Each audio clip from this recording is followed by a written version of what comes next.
that's what I was wanting to do with this. It was how could more people take this idea and make it spread?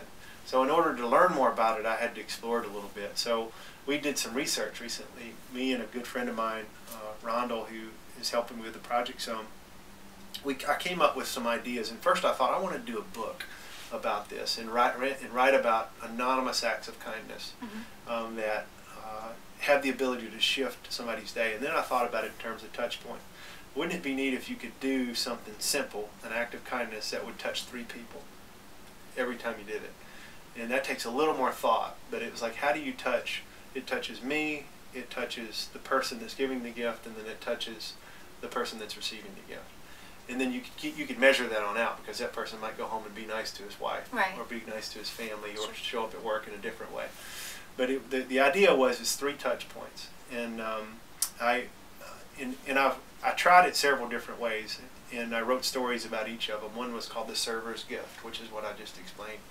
And we went out one day and did like 7 of them. We spent the whole day Sunday doing little acts of kindness. We did The Traveler's Gift, which is we anonymously picked up somebody's fuel at the pump and let the other person deliver. It was always about letting the in-between deliver it as if it were someone has picked this up for you, and they allowed me to pick, and I picked you. That's what the server did. And they're always the one that are the most touched about it. Well, we did another one called Cards for Strangers, which is we picked up some cards that were, and we wrote in them as if we were writing to somebody we really cared about, and just told somebody, you being on the planet is an incredible thing. And I don't know if you get told this enough, but we just really affirm somebody. And at the bottom we put a website which is really in development, because all that's on there is blindkindness.org, and the only thing on there is just a one line telling, I forget exactly how it is, I should know that in doing the interview, but that's okay. Check out blindkindness.org. You know, I walked into a card store and I was picking out cards, and I picked out this one card, and it was about something about the sun comes out every day. It was really a nice card, and she said, I got that card from my mother, and it made her day.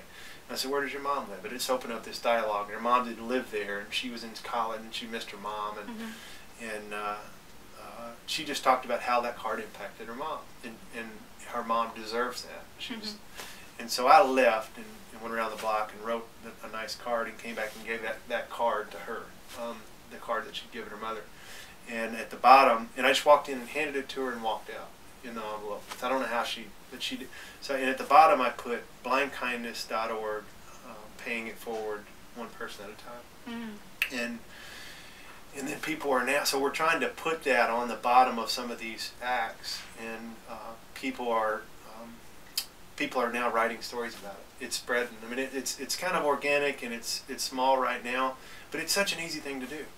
And the idea is I want to give people about 100 examples in a book, or maybe even smaller than that anybody could do it. It's super easy. It's as easy as getting in the drive-through line at Starbucks and picking up the person behind you and driving off. I went in a Starbucks in Green Hills Mall, really busy mall, and this time I wanted to see how it was impacting people, so I had my friend Rondo go in before me, and they didn't know we knew each other, and he was just kind of hanging around where they sell the music right up by the register. And I went in and I said, I'd like to buy a gift card, and she said, okay, would you like a drink with it? And I said, no, I just want a gift card. I think I put $10 on it. And she says, okay. And when she gave it to me, I gave it to her, and I said, I'd like you to give this to the customer of your choice, and have a great day. And I just turned around and walked out. Now, she was stunned. I mean, she just kind of stepped back, and her busyness and what was going on in her world right now, it just stopped her in her tracks, and it got her in her body. And I didn't get to see that, but he stuck around for it. And she actually said, she got her manager and said, I need a minute. And she started getting emotional over that. And she said, that's one of the kindest things anybody's ever done. I've been working here for 3 years. And I was like, really? I mean, it was a $10 gift card. And so anyway, the whole idea of blind kindness is what we learned. I did another one in Tivana where I stuck around. I went in and I wanted to watch it. And I said to the server, I said, okay, I want to buy 2 $10 gift cards. I want you to pick a customer, and I want you to give them the gift card and say, there's been someone anonymously want to pick up your tea today, and they'd also like you to have this card to come back, and they let me pick somebody, and I picked you. They also asked that, here's another gift card, and they asked if you'd give that to somebody else and so we had them do two things. We had them receive the card and then give another one. Yeah. And it was a cool idea, and it worked, but it wasn't, it was a little disconnected. Mm-hmm. And part of it was, I think what we talked about earlier was I was trying to orchestrate that a little too much. Mm-hmm. And I just was sitting and watching the outcome and making it happen, and it didn't connect like the others did. Mm-hmm. And that's why we went with Blind. Because you hear about The Blind Side or Blind Faith. Right.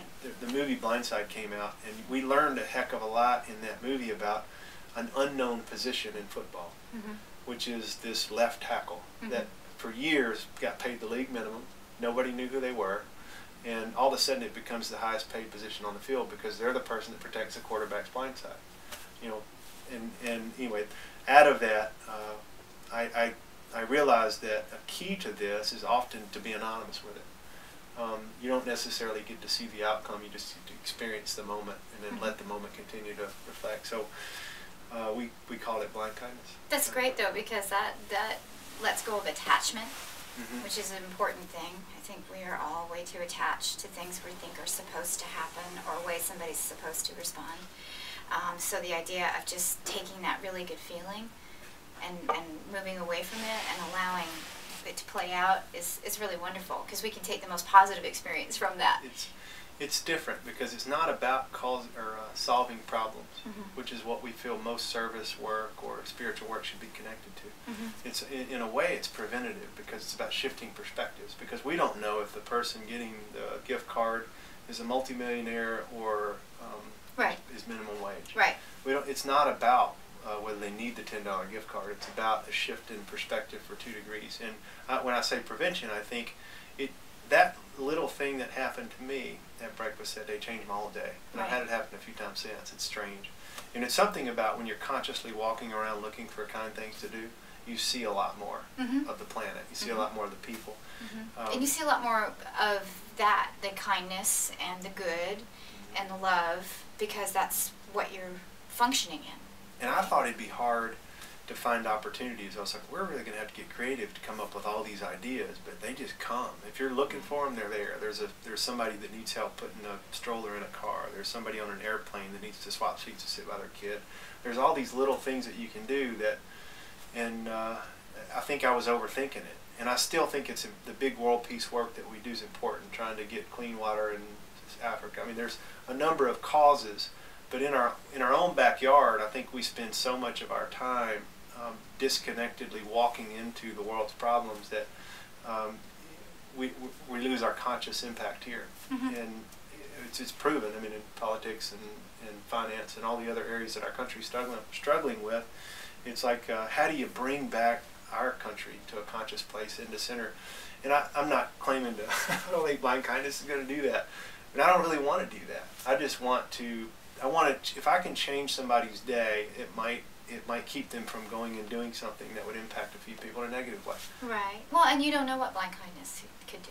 Mm-hmm. I mean, we could let the intention just be that it's going to do the highest good. Mm-hmm. So It's crossed over culturally some. I've got some friends from New York that came down that we did a few while they were here, and they've taken it back there. And it's just, you'll have to get online and read some of the stories, but it's definitely been pretty incredible so far. Definitely. So people who want to participate, get online and share their stories or find out more. Yeah, you can. Right now, you can get online. Well, you can just try it. I mean, we're going to give you examples online of things that you can do. That's coming. But for right now, you can read stories and see the impact it's having. But there's just little things that you can do that if you think about what you're doing and then write them down, it's the fact that you're sharing them are changing people too. So blindkindness.org, and there's going to be a book to follow and some few other things to make it easier on people, but we'd love to have you join the movement. Absolutely. And if people want to get in touch or know more about Miles, how do they do that? You can find me at Onsite, which Onsite. is onsiteworkshops.com. It's ONSITE workshops.com is Awesome. the best place to find me. Well, I look forward to catching up with you again and finding out what things are happening and how this is progressing. But in the meantime, thank you very much for taking the time and sharing with Conscious Nashville and with me.